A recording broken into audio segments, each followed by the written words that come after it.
We live in a society built on information. It comes in every form, from newspapers to video discs, and it covers every subject imaginable, sometimes in such depth that it takes years to assimilate it all. And then there's the matter of whose version of something is correct. Trying to sort through a mass of opposing viewpoints can leave your head reeling. One subject that has suffered from its share of confusion has been that of auto safety.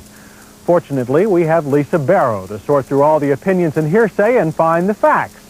This week, Lisa brings us an FYI report on bumper crash testing, explaining just what it is and why it's important.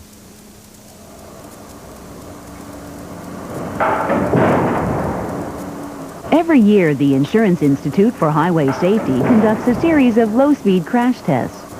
4 tests are run at 5 miles per hour. The front of the car and rear of the car into a barrier, the front corner of the car into a barrier, and the rear of the car into a pole. This year, tests were run on 22 1991 mid-size 4-door cars. It's obvious the Insurance Institute feels these crash tests are important. But why are they important, and what effect are they having on car manufacturers? There are a number of purposes to these tests. One purpose is to create some pressure on the auto manufacturers to have better bumper designs.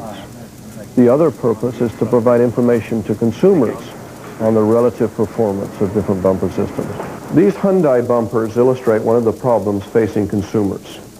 Externally, it looks just like any other bumper system, and there's no way to know what's underneath it. You can't get underneath the car, for example, and see. But when you take it apart and look what there is, there's nothing. Just a little bit of plastic, and that's all the energy absorption capability there is. That's why that Hyundai does so poorly in these tests. Obviously, the results of the test were of concern to us. We felt as though we did a good job of complying with the federal standards on the 2.5 mile per hour impact and improved our fuel economy, but it appears that there were other advantages in terms of the consumer that we lost by improving our fuel economy. We have taken action as a result of this. We've gone back and asked for our engineering teams to relook at the bumper design, and I think there may be something that will come out of it that will be a positive response to this issue.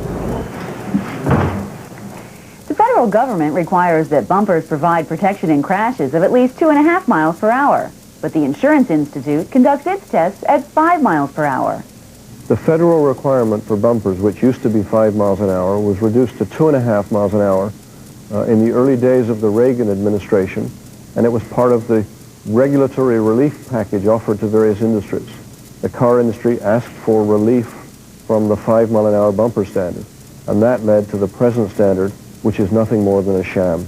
We think that 5 miles an hour is the absolute minimum speed that cars ought to offer protection against unnecessary damage.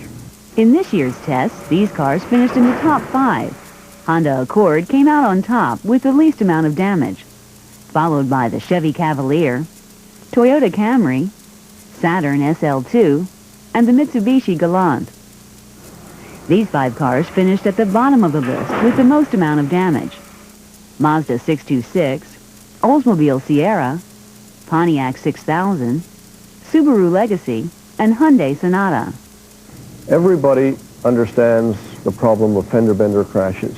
We've all experienced them. The point is that so much of the damage that occurs in those crashes is unnecessary. For a complete report on these crash test results, write to Bumpers, P.O. Box 1420, Arlington, Virginia, 22210, or call 703-247-1500. All information is free of charge.